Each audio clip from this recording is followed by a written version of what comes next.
So you've had your MT-07 for a couple of years, or your Kawasaki Ninja 400 or 650 or whatever mid-level or small bike, and now you're ready to move up to that badass fast super bike. Well, you know what, I've had all the different types of bikes and I've owned super bikes. I'm going to tell you what you need to know before you buy your first super bike. Let's go for a ride. Subscribe today. It's hot, 86 degrees right now, but I'm really staying cool with this CE armor jacket, this mesh, but it's got all the CE armor, flows a ton of air, awesome on hot days, really inexpensive. If you want to get this CE armor jacket and my ultra lightweight carbon fiber helmet that comes with an automatic tint shield, airbag vest to help keep you safe, shorty gloves, pants, boots, I have links to all my gear in the description and comment section of this video. You know, I got rid of my super bikes. I owned a CBR 1000 RR. I owned a Aprilia Tuono V4 1100 factory. And I will tell you this, guys, that I sold them because they are boring to ride. This bike, woo, that bottom end grunt. I'm telling you, the super bikes, aka the track bikes, I'm telling you, they don't have the bottom end grunt like these street tune bikes, like this MT-07, MT-09, MT-10. A lot of the super bikes are top end bikes, so a lot of their power is on the top end. Even the new CBR 1000 RRs, man, they used to be the super bikes that had the bottom end grunt. Not anymore, because now we got a slew of these naked street bikes that people are buying instead of buying the super bikes and super sports, and they realize that you have more fun on these bikes. Okay, so if you're a top end guy and you like hitting a triple digit speed, you're gonna love the super bikes. Okay, you're gonna love them. But you know what? You're gonna find yourself out here on the streets not utilizing that power probably 95% of the time. Okay, out here, yeah, you're gonna rip it like I'm doing out here, but then how often are you going to do that? Most of the time you're going to be riding around in the city, and what you need to know about a super bike is that they get really hot. Most of them get really hot, and I'm talking about hot, man. I'm talking about where you're feeling the heat up on your legs. Especially on these hot summer days, you're going to burn up out here from that heat, man. Not to mention a very uncomfortable riding position with the clip-on bars very low, so it's going to feel like you're getting ready to do a push-up constantly. And also the pegs are going to be high and back, so your knees are going to be uncomfortably bent. This is great for riding at the track. You're in this aggressive riding position, but it sucks for continual riding in the city. There's other bikes that's worse, like the Ducati Panigales. Those things will cook you, man. They will literally cook you. I'm telling you, that Aprilia Tuono that I had, I burned up in the summertime. Burned up, man. CBR 1000 RR wasn't too bad, but trust me, it got hot too, man. But look at that. Woo. Yo, what you're really gonna find yourself enjoying doing is ripping the throttle off the line out here on the streets. Stoplight to stoplight. And that's why I got the MT-07. I went down, I even had an MT-09. I like this MT-07 better than the MT-09. Like I said, I did a video on it.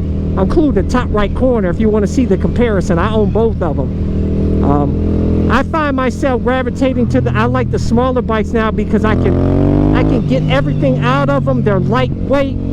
This MT-07 is grunty with a lot of bottom end grunt. You know what I'm saying? The super bikes, like I said, you gotta really get on them in the super sport. You got to get in on them, get in the meat of the RPM range, you know, to rip on it, and it'll be a rocket.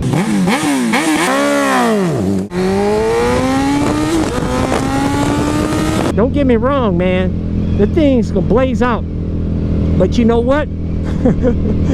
Is that you're gonna end up getting a big ticket or possibly arrested like I did. You know what I'm saying? I got the throttle crank syndrome, like I told you guys in the video. You know what I'm saying? And I got busted doing close to about 30 miles per hour over the speed limit in the park system, man. I was 1 mile per hour away from getting arrested and put in jail with the booty warrior and losing my license. And that's another thing. You're going to get the Superbike, you are going to speed on it, and you are going to get some big tickets. You may get arrested, you may lose, get your license suspended, and also your insurance is going to skyrocket, okay, if that happens to you. Ask yourself, is it worth it? Is it worth it? Because I will tell you, for me personally, it wasn't worth it. Oh yeah, baby. See, when I rip on this bike, you get that bottom end grunt, but I'm not doing 120, 150 miles an hour. You know what I'm saying?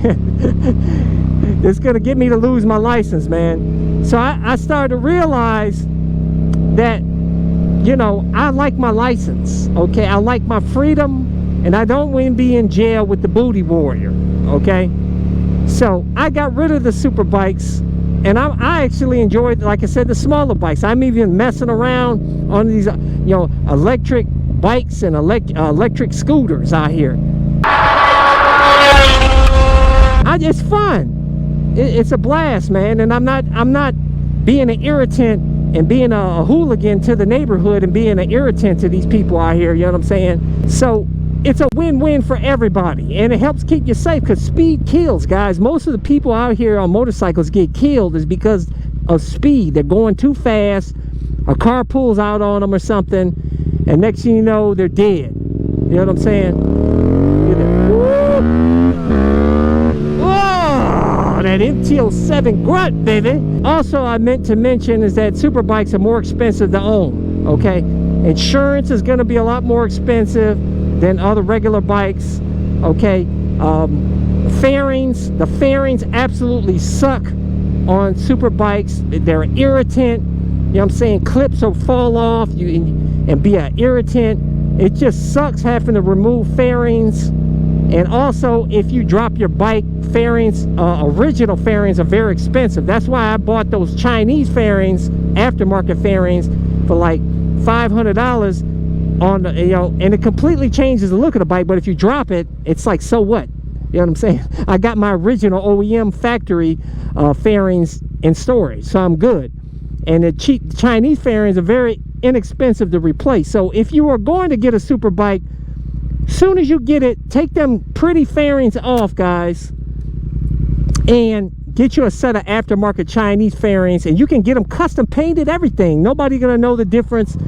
It's gonna look like a custom bike, and that way you take it to the track, whatever. If you crash it, you don't have them expensive OEM fairings to replace. You know what I'm saying? So that's a tip for you guys right there. Also, if you're gonna get a super bike, I would avoid getting a Ducati like Panigale. Like I said, those things are gonna heat you up more than ever, and they're very expensive, man. As you guys know, not only expensive to buy, but if God forbid something breaks on the bike and it's not within warranty, and trust me, they'll try everything they can to get out of the warranty work. And and if you have to pay the full price for their parts, trust me, man, it'll be extremely expensive, guys. We're talking thousands, okay? Not hundreds, thousands. You know what I'm saying? Just to give you an example, like a Ducati Panigale tank, I think, what is it, like $2,000 or something, man? Something crazy. It's very expensive. I know the Ducati X Diablo was like a $3,000 fuel tank. So if you scratch it or dented it or something, you want to replace it, you're going to be paying through the roof, man. It's crazy.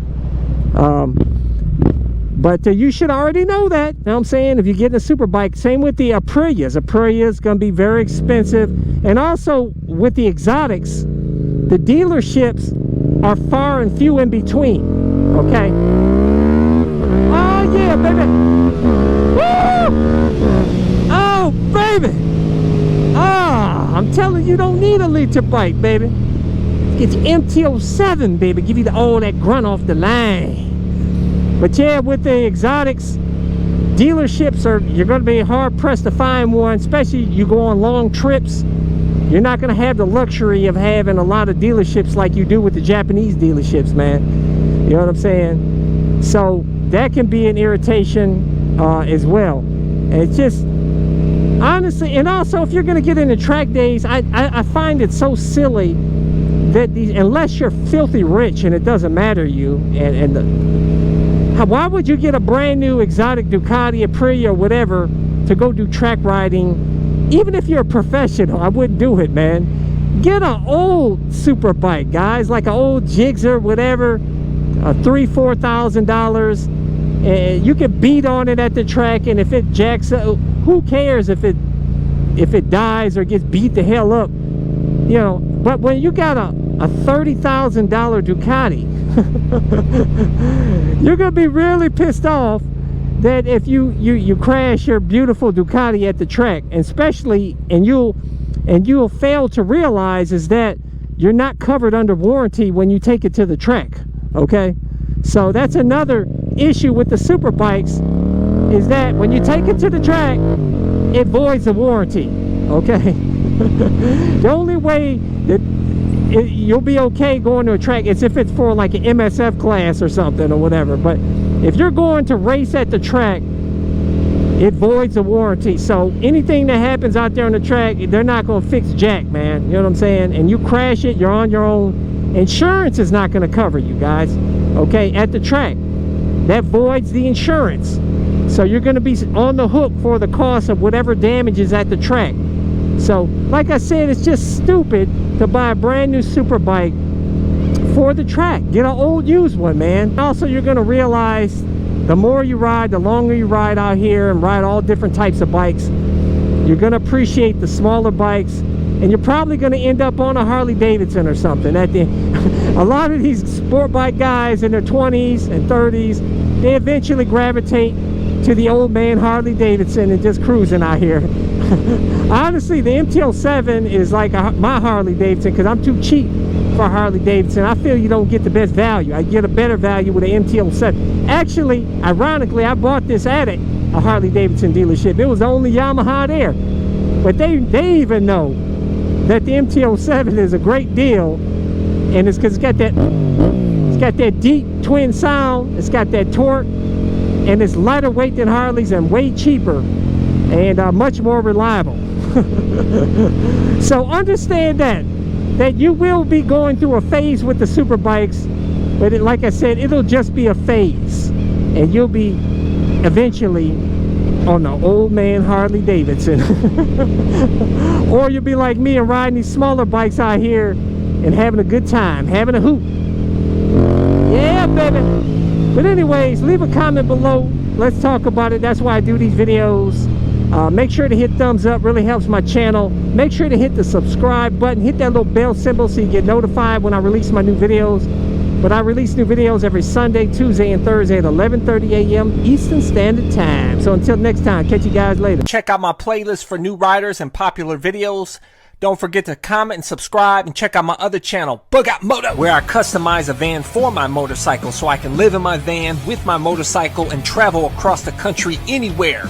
Subscribe to my YouTube channel, Bug Out Moto.